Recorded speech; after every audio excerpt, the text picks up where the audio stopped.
स्वाध्याय इयत्ता 7वी, विषय मराठी, कविता 13वी, अनामविरा. प्रश्न पहिला. कवींनी असे का म्हटले असावे असे तुम्हाला वाटते? स्तंभ तिथे ना कुणी बांधला, पेटली न वात. देशाच्या रक्षणासाठी प्राण देणारे सैनिक अपरिचित असतात. लोकांना प्रत्येकाची नावे माहीत नसतात. तसेच आपला कुणी जय जयकार करावा म्हणून सैनिक लढत नाही. लढणे ही त्याची निष्ठा असते.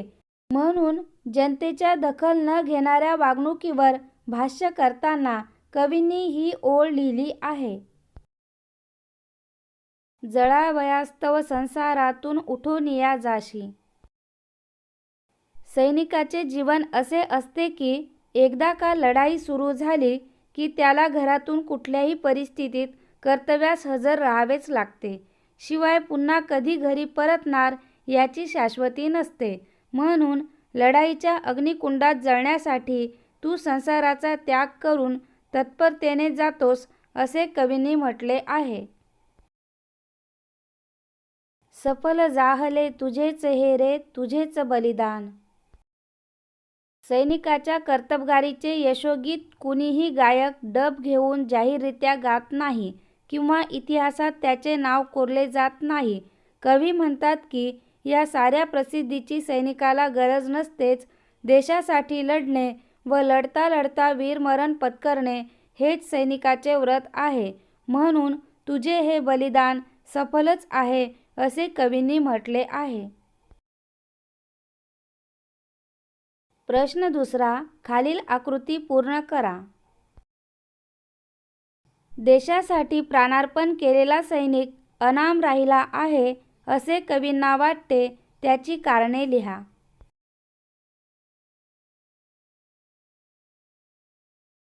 अनामवीराचे कुणी स्मारक उभारले नाही. त्याच्या स्मरणार्थ कुणी दिवा लावला नाही. जनसेवा करूनही कुणाची भावना उधाणली नाही. रियासतीवर त्याचे नाव कोरले नाही. कुणा शाहिराने डफाबरोबर त्याची यशोगाथा गायली नाही. प्रश्न तिसरा. खालील जोड्या जुळवा. अ गट ब गट. अ गटामध्ये 1. धगधगता समराच्या ज्वाला. 2. मरणामध्ये विलीन. 3. ना भय ना आशा. 4. नच उधाणले भाव. ब गटामध्ये अ. शांतपणे मरण स्वीकारणे. आ. निर्भयपणे मनात कोणतीही आसक्ती न ठेवता. ई. भावना व्यक्त न करणे. ई. महाभयंकर युद्ध. धगधगता समराच्या ज्वाला, महाभयंकर युद्ध. मरणामध्ये विलीन, शांतपणे मरण स्वीकारणे. ना भय ना आशा, निर्भयपणे मनात कोणतीही आसक्ती न ठेवता. नच उधाणले भाव, भावना व्यक्त न करणे. प्रश्न चौथा. खालील शब्दांचा तुम्हाला समजलेला अर्थ लिहा. अनामवीरा. ज्याला कुणीही ओळखत नाही किंवा ज्या वीराच्या कर्तबगारीची दखल कुणीही घेतली नाही. जीवनांत. जीवनाचा शेवट म्हणजेच मृत्यू. संध्येच्या रेषा. संध्याकाळी जसा जसा सूर्यास्त होतो तशी क्षितिज रेषा धूसर होत जाते, काळोखात विरून जाते. तसा सैनिकाच्या जीवनरेषेचा अस्त होतो. मृत्युंजय वीर.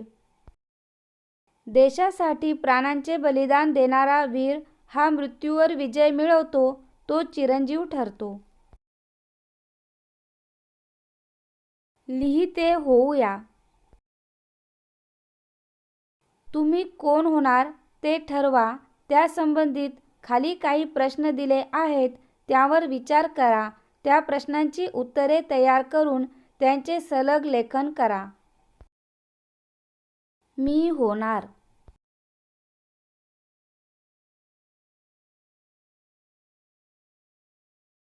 मी डॅश डॅश व्हायचे का ठरवले आहे.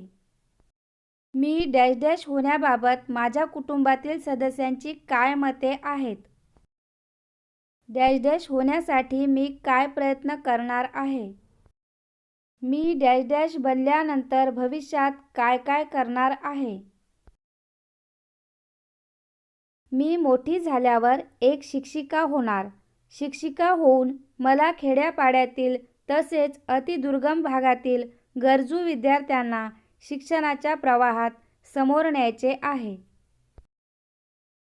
माझे स्वप्न पूर्ण करण्यासाठी माझे कुटुंबीय माझ्यासोबत आहेत. माझे वडील देखील एक आदर्श शिक्षक आहेत, त्यामुळे माझ्या या मतांना त्यांचा पूर्ण पाठिंबा आहे. माझे हे स्वप्न पूर्ण करण्यासाठी मी खूप खूप अभ्यास करणार. विविध पुस्तकांचे वाचन करणार.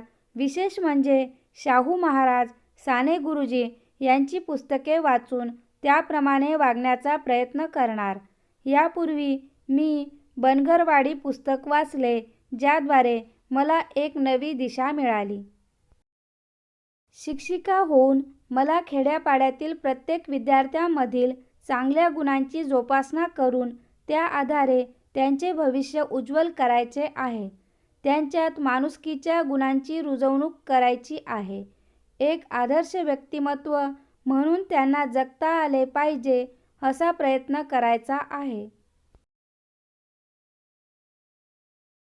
म्हणी ओळखूया. खालील वाक्ये वाचा. वाक्याच्या अर्थानुसार योग्य म्हण लिहा.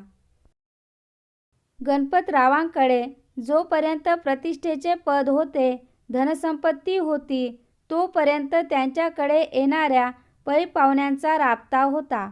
जसे ते सेवानिवृत्त झाले तसा माणसांचा वावर कमी झाला आहे. म्हणतात ना, असतील शिते तर जमतील भुते. रेहानाची कंपासपेटी हरवली. तिने ती घरभर शोधली. शेजारी पाजारीही जाऊन पाहिले, पण कंपासपेटी कोठेच नव्हती. शेवटी ती रेहानाच्याच दप्तरात सापडली. म्हणतात ना, काखेत कळसानी गावाला वळसा. पावसात भिजणाऱ्या कावळ्याने ठरवले, पावसाळा संपला की घर बांधायचे. पावसाळा संपला, पण इकडे तिकडे फिरण्यात तो विसरून गेला. पुन्हा पावसाळा आला. पावसात भिजताना त्याला आठवले की आपण घर बांधायचे ठरवले होते. म्हणतात ना, तहान लागली की विहीर खोदायची. फर्नांडिस खूप बुद्धिमान व प्रसंगावधानी म्हणून प्रख्यात होते. त्यांचा मुलगा फिलिप जसजसा मोठा होऊ लागला तसतसे त्याच्यात हे गुण दिसू लागले. गावातले सगळे म्हणू लागले, बाप तसा बेटा, खाण तशी माती.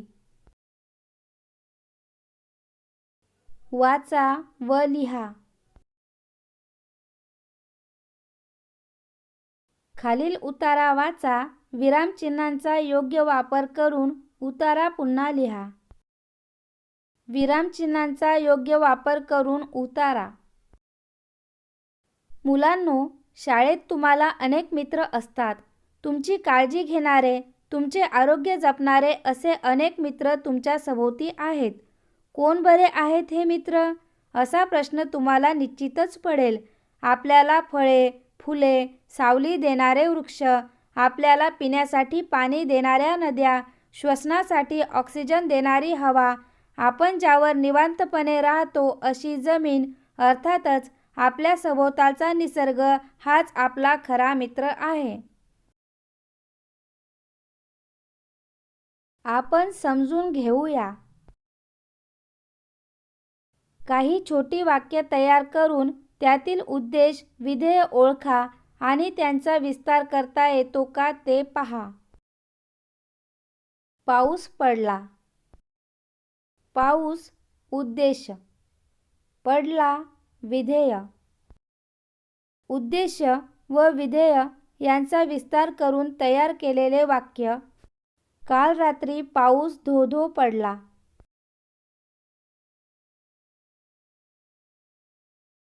काल रात्री उद्देश विस्तार. धो-धो विधेय विस्तार. मोर नाचतो. मोर उद्देश. नाचतो विधेय. उद्देश व विधेय यांचा विस्तार करून तयार केलेले वाक्य. काळे ढग दिसताच मोर थुई-थुई नाचतो.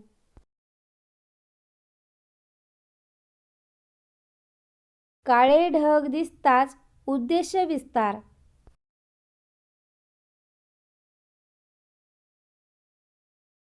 थुई-थुई विधेय विस्तार.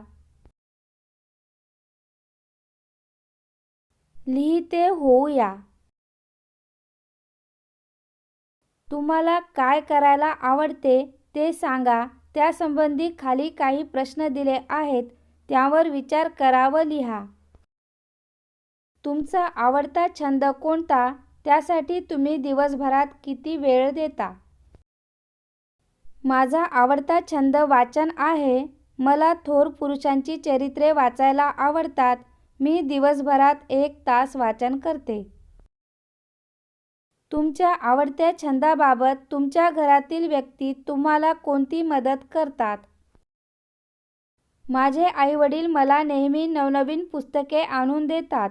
माझे बहीण-भाऊ व इतर नातेवाईक माझ्या वाढदिवसाला मला विविध पुस्तके भेट म्हणून देतात. माझ्या आईने मला घराजवळ असलेले वाचनालय लावून दिले.